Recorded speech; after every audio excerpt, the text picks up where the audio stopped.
Hello everyone, welcome to the study with Mayank. मैं हूं आपका मयंक। हम लोगों की यहां पर क्लास 8 की ओल्ड एनसीईआरटी वर्ल्ड ज्योग्राफी चल रही है। आज आपका इसी क्रम में चैप्टर नंबर 10 है। यहां पर हम लोग हिंदेशिया और मलेशिया के बारे में पढ़ेंगे। तो चलिए स्टार्ट करते हैं आज का वीडियो। देखते हैं हमें क्या क्या डिस्कस करना है यहाँ पर। तो सबसे पहले बात करते हैं हिंदेशिया की। देखिए, हिंदेशिया का वर्तमान में जो नवीन नाम है वो इंडोनेशिया है। इंडोनेशिया को पुराने समय में हिंदेशिया के नाम से भी पुकारा जाता था। तो मैप पर देख लेते हैं। हिंदेशिया या इंडोनेशिया जो है एशिया महाद्वीप के दक्षिण पूर्व में अवस्थित है। यानी एशिया महाद्वीप से अगर हम इसे देखेंगे तो एशिया महाद्वीप के ये दक्षिण पूर्व में है। वहीं अगर ऑस्ट्रेलिया महाद्वीप से इसको हम देखेंगे तो ऑस्ट्रेलिया महाद्वीप के ये उत्तर पश्चिम में पड़ता है। ये बीचों बीच में जो लाइन जा रही है इक्वेटर लाइन है। तो इंडोनेशिया जो है इक्वेटर लाइन के दोनों तरफ है। यानी इसकी थोड़ी सी अवस्थिति उत्तरी गोलार्ध में भी है और थोड़ी सी अवस्थिति इसकी जो है दक्षिणी गोलार्ध में भी है। देखिए, थोड़ा सा इसके जो द्वीप वगैरह हैं वो ऑस्ट्रेलिया के पास भी पड़ते हैं। इसी वजह से इसको जो है अंतर महाद्वीपीय देश कहा गया है। या क्षेत्रफल की दृष्टि से अगर हम इसे देखें तो क्षेत्रफल की दृष्टि से यह विश्व का सबसे बड़ा द्वीपीय देश है। देखिए, इंडोनेशिया के पास सबसे ज्यादा द्वीप हैं। इंडोनेशिया के पास 13,000 से अधिक द्वीपों का समूह है, जिनमें से लगभग 6,000 द्वीपों पर लोग निवास करते हैं। तो द्वीपों की दृष्टि से यह एशिया का या विश्व का सबसे बड़ा द्वीपीय देश है। अब यहां पर बताया गया है कि इसकी स्थलीय सीमा कौन कौन से देशों से बनती है। तो मलेशिया, जैसा कि आप देख पा रहे हैं, मलेशिया के साथ पापुआ न्यू गिनी, यहां पर पापुआ न्यू गिनी के साथ और पूर्वी तिमोर इसकी स्थलीय सीमा बनाते हैं। यहां पर आप देख पा रहे हैं पूर्वी तिमोर है, तो पूर्वी तिमोर के साथ इसकी स्थलीय सीमा बनती है। वहीं जो इसकी जलीय सीमा या समुद्री सीमा जो है, इंडोनेशिया अपनी समुद्री सीमा जो है सिंगापुर, मलेशिया, फिलीपींस, पलाऊ और ऑस्ट्रेलिया के साथ साझा करता है। यहां पर बताया गया इसके प्रमुख द्वीप कौन कौन से हैं। जावा, सुमात्रा, बोर्नियो का जो पुराना नाम कालीमंतान है, बाली, सुलावेसी, इरियन जया इंडोनेशिया के प्रमुख द्वीप हैं। देखिए, बारी बारी से मैं यहां पर आपको दिखा दे रहा हूं कौन कौन से द्वीप हैं। ये द्वीप जो है आप देख पा रहे हैं, ये वाला ये सुमात्रा है, ये वाला द्वीप जो है जावा है, और इस साइड में ये द्वीप जो है सुलावेसी है, ये बोर्नियो द्वीप है, और इधर आप देख पा रहे हैं ये वाला जो द्वीप है इसको इरियन जया भी कहा जाता है। ये वाला जो द्वीप है इसको इरियन जया भी कहा जाता है। यहाँ पर लिखा हुआ है न्यू गिनिया पपुआ, इसको इरियन जया भी कहा जाता है।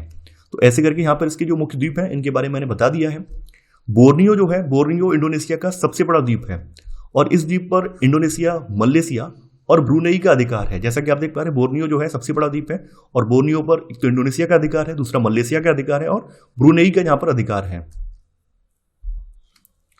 भौतिक लक्षणों की बात करें तो हिंदेशिया के द्वीपों की जो स्थलाकृति है सामान्यतः पर्वतीय है। यानी यहाँ के जो अधिकांश द्वीप हैं वो पर्वतीय द्वीप हैं। पूर्वी सुमात्रा, कालीमंतान का दक्षिणी भाग यानी पूर्वी सुमात्रा की बात हो रही है। तो जैसा कि अभी हमने बताया था कि ये वाला जो पार्ट है सुमात्रा वाला पार्ट है, तो पूर्वी सुमात्रा यानी ये वाला सुमात्रा, और कालीमंतान का दक्षिणी भाग यानी बोर्नियो का दक्षिणी भाग, बोर्नियो का ये वाला जो पार्ट है, और इरियन जया का मतलब ये वाला पार्ट।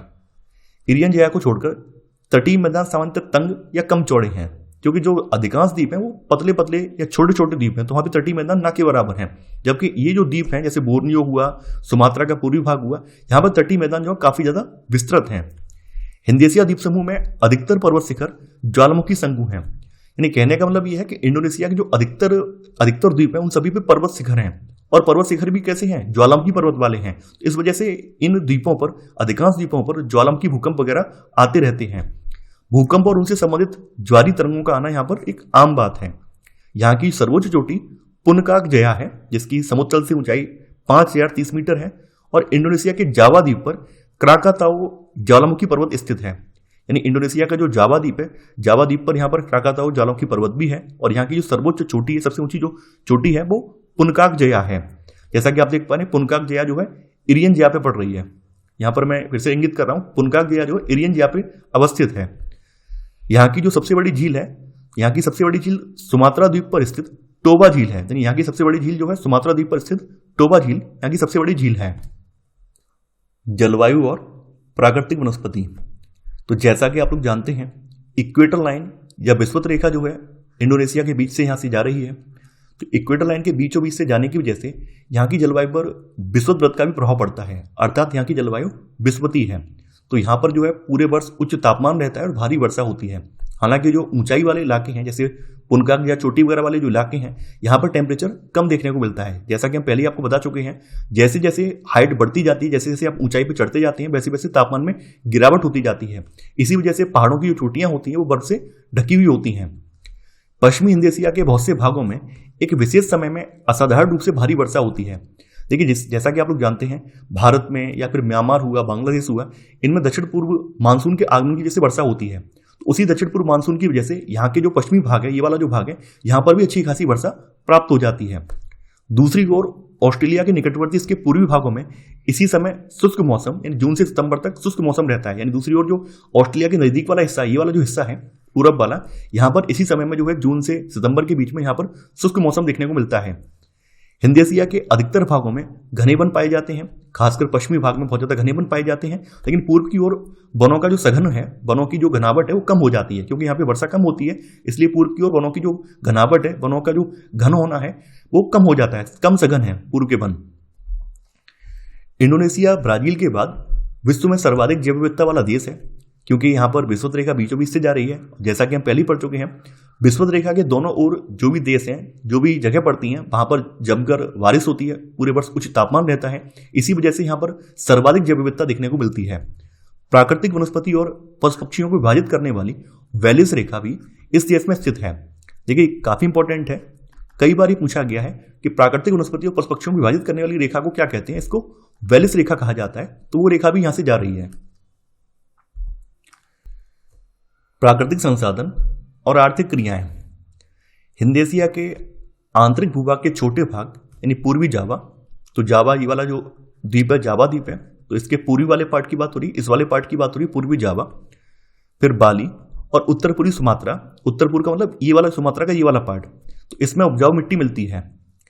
इंडोनेशिया की बात करें तो इंडोनेशिया की सबसे अधिक जो महत्वपूर्ण आर्थिक क्रिया है वो कृषि है, यानी यहाँ की अधिकांश जनसंख्या जो है कृषि कार्यों में संलग्न है। यहाँ की मुख्य खाद्य फसल की बात करें तो चावल जो है, चावल यहाँ की मुख्य खाद्य फसल है। इसके अलावा मक्का, कसावा, शकरकंद और सोयाबीन जो है यहाँ की अन्य खाद्य फसलें हैं। नकदी फसलों की बात करें तो रबड़, तेल के लिए ताड़, नारियल, कहवा, चाय, कोको, गन्ना और तंबाकू जो है यहाँ की नकदी फसलें हैं, जिनको निर्यात के लिए उगाया जाता है। हिंद एशिया का लगभग 2/3 जो भूभाग है वो कितना है, उष्णकटिबंधीय कठोर लकड़ी के वनों से आच्छादित है। यानी यहाँ पर वन वगैरह भी अच्छे खासे भाग में मौजूद हैं, क्योंकि विषुवत रेखा बीचों बीच से जा रही है। इस वजह से यहाँ पर विषुवतीय जलवायु पाई जाती है। तो विषुवतीय जलवायु होने की वजह से यहाँ का 2/3 भूभाग जो है उष्णकटिबंधीय सघन वनों से ढका हुआ है। खनिज संसाधनों की दृष्टि से देखें तो खनिज संसाधनों की दृष्टि से भी इंडोनेशिया काफी संपन्न है। यहाँ पर तेल, प्राकृतिक गैस, टिन, कॉपर आदि प्रमुख रूप से पाए जाते हैं। इसके अलावा सुमात्रा और बोर्नियो द्वीप पर पेट्रोलियम का भंडार है। जैसा कि आप देख पा रहे हैं, ये सुमात्रा द्वीप है और ये बोर्नियो द्वीप है। इन द्वीपों पर जो है पेट्रोलियम का भंडार है। इंडोनेशिया के बांडुंग शहर में सिनकोना का सर्वाधिक उत्पादन होता है। यानी इंडोनेशिया का जो बांडुंग शहर है, इसमें सिनकोना का सर्वाधिक उत्पादन होता है। और इंडोनेशिया जो है विश्व का सबसे बड़ा सिनकोना उत्पादक देश भी है। जैसा कि आप लोग जानते हैं, सिनकोना से कुनैन औषधि बनाई जाती है, जो कि मलेरिया की दवा है। पॉपुलेशन की बात करें, जनसंख्या की बात करें, देखिए हालांकि जनसंख्या की मैंने यहाँ पे आंकड़े नहीं दिए हैं, लेकिन जो वर्तमान के आंकड़े हैं उनके अकॉर्डिंग मैं बता रहा हूँ कि भारत, चीन और यूएसए के बाद चौथा सबसे बड़ा जनसंख्या वाला देश इंडोनेशिया है। जावा, मदुरा और बाली में जनसंख्या का घनत्व जो है बहुत अधिक है। इसके क्षेत्रफल की बात करें, इसका क्षेत्रफल जो है हिंद एशिया के कुल भूभाग का 1/13 है, जबकि यहाँ पर कुल जनसंख्या का 2/3 भाग यहाँ पे निवास करता है। इंडोनेशिया के धार्मिक कल्चर की बात करें तो इंडोनेशिया एक मुस्लिम बहुल देश है, लेकिन इसके अलावा भी यहाँ पर हिंदू, सिख, बौद्ध जैसे अन्य धर्मों को मानने वाले मतावलंबी भी रहते हैं। भाषा जो है, भाषा यहाँ की राष्ट्रभाषा है। ये काफी इंपॉर्टेंट है, कई बार पूछा गया है कि इंडोनेशिया की राष्ट्रभाषा कौन सी है। इंडोनेशिया की राष्ट्रभाषा भाषा है। जावा द्वीप की बात करें, जैसा कि आप देख पा रहे हैं जावा द्वीप है, तो जावा द्वीप इंडोनेशिया का सर्वाधिक जनसंख्या वाला और औद्योगिक द्वीप है। जावा को जो है इंडोनेशिया का हृदय स्थल भी कहते हैं और इसी द्वीप पर इंडोनेशिया की राजधानी जकार्ता स्थित है। हालांकि वर्तमान में राजधानी को चेंज करने का प्लान बन चुका है, राजधानी को चेंज करने का बिल ये ला चुके हैं। तो अब तक तो राजधानी इनकी जकार्ता थी, लेकिन आने वाले दिनों में इनकी राजधानी जो है, नई राजधानी नुसंतारा होगी। तो इंडोनेशिया की संसद के द्वारा देश की राजधानी जकार्ता से कालीमंतान अर्थात बोर्नियो जो द्वीप है, बोर्नियो द्वीप पर जगह है बोर्नियो द्वीप का नाम कालीमंतान भी है, तो यहीं पर एक जगह है नुसंतारा, तो यहाँ पर शिफ्ट करने की बात की गई है। इसका रीजन ये है कि जो इंडोनेशिया की जकार्ता राजधानी है वो समुद्र के नजदीक है, समुद्र के नजदीक होने की वजह से वो राजधानी डूब रही है। तो ऐसा वैज्ञानिकों का मानना है कि आने वाले 100-150 सालों में ये राजधानी डूब जाएगी, तो इससे बेटर है कि पहली राजधानी शिफ्ट कर दी जाए। इसी वजह से ये एक नया विधेयक पारित करके अपनी राजधानी को शिफ्ट कर रहे हैं और ये राजधानी जो है अपनी बोर्नियो द्वीप पर नुसंतारा में पहुंचा रहे हैं। तो नई राजधानी जो है जकार्ता से 2000 किलोमीटर दूर बोर्नियो द्वीप पर कालीमंतान के जंगलों में बनाई जाएगी। तो ये प्लान प्रपोज्ड है और आने वाले दिनों में इनकी राजधानी नुसंतारा होगी। तो ये बात भी मैंने आपको यहां पर बता दी है। अब है मलेशिया। तो जैसा कि आप एशिया महाद्वीप का मैप देख पा रहे हैं, मलेशिया भी एशिया महाद्वीप के दक्षिण पूर्व में अवस्थित एक देश है। यहाँ पर मलेशिया का अक्षांशीय विस्तार बताया गया है कि मलेशिया जो है विषुववृत्त के उत्तर में 1 डिग्री उत्तर अक्षांश से लेकर 60 डिग्री उत्तर अक्षांशों के बीच अवस्थित है। देखिए मलेशिया देश के 2 भाग हैं। इसका एक भाग है मलाया प्रायद्वीप, यानी ये वाला जो आप पार्ट देख रहे हैं, पश्चिमी वाला जो भाग देख रहे हैं, ये मलाया प्रायद्वीप वाला भाग है जो कि एशिया के मुख्य भूभाग का ही अंग है। वहीं इसका दूसरा वाला भाग है बोर्नियो द्वीप का उत्तरी भाग।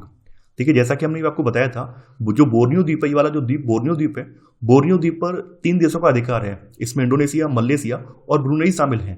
तो बोर्नियो द्वीप का जो उत्तरी वाला भाग है, ये वाला जो भाग है, इस पर मलेशिया का अधिकार है और यहीं पर एक छोटा सा पार्ट जो है ब्रुनेई का भी है। प्रायद्वीपीय मलेशिया जो है 11 राज्यों में विभक्त है। इसके अलावा बहुत से छोटे छोटे द्वीप भी जो है प्रायद्वीपीय मलेशिया के ही अंग हैं। कुआलालंपुर जो है मलेशिया की राजधानी है और यहाँ का सबसे बड़ा नगर है।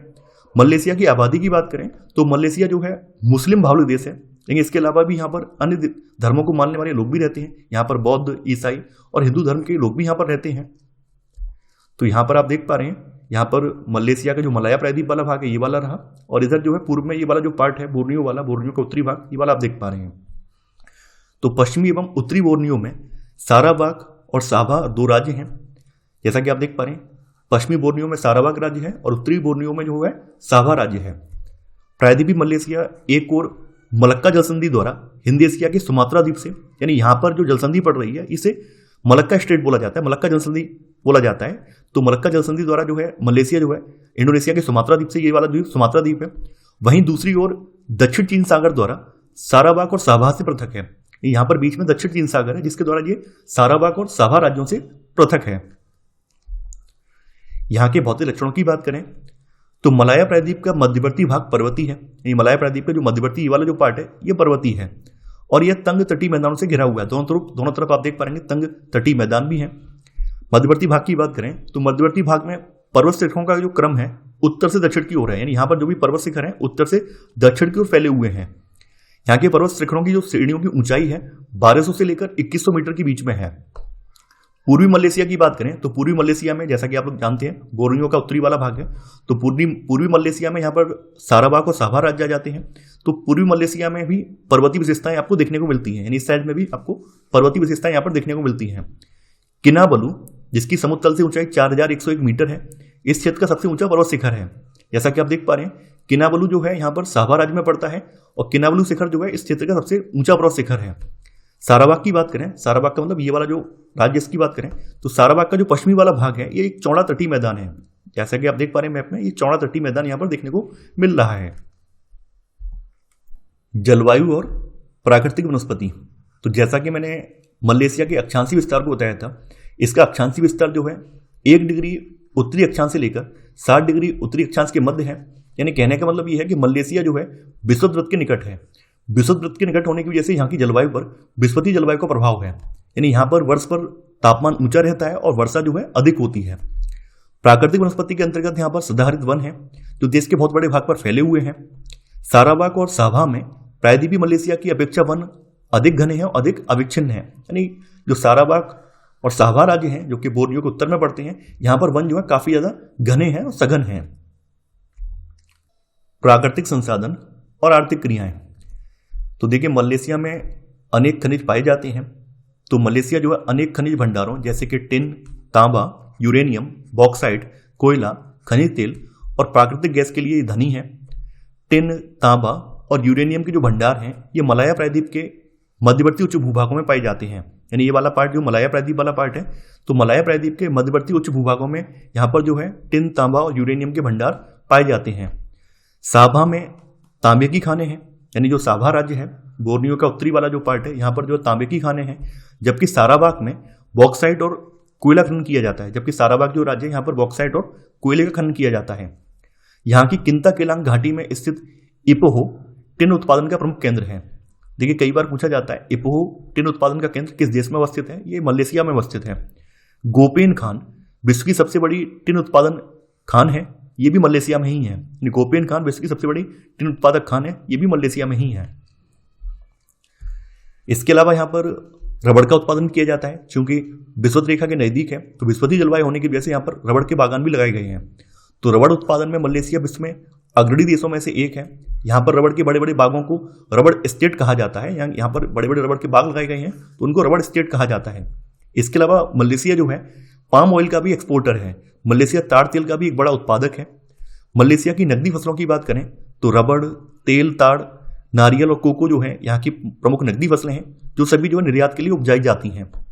मलेशिया की जनसंख्या की बात करें तो मलेशिया की जनसंख्या का एक भाग जो है समुद्री मत्स्य ग्रहण में, जबकि अन्य कुछ लोग जो है पशुपालन में लगे हुए हैं। देखिए यहाँ पर चूंकि आप देख पा रहे हैं यहाँ पर इनके पास अच्छा खासा समुद्री तट भी है, तो समुद्र तट होने की वजह से यहाँ की अधिक जनसंख्या जो तटों के किनारे रहती है वो मत्स्य पालन में लगी हुई है, जबकि कुछ लोग जो है पशुपालन में भी लगे हुए हैं। सारावाक और शाहवाक अपनी उष्णकटिबंधीय इमारती लकड़ी की विशाल संपदा के लिए प्रसिद्ध हैं। जैसा कि हमने आपको बताया था, सारावाक और शाहवाक राज्य में मलाया प्रायद्वीप की तुलना में ज्यादा वन पाई जाते हैं, तो ये कठोर लकड़ी के लिए काफी ज्यादा प्रसिद्ध हैं। तो ये था हमारा आज का वीडियो। आई होप आपको आज का वीडियो पसंद आया होगा। आप लोग इस वीडियो को लाइक और शेयर करना बिल्कुल मत भूलिए। तो चलिए आज के इतना ही।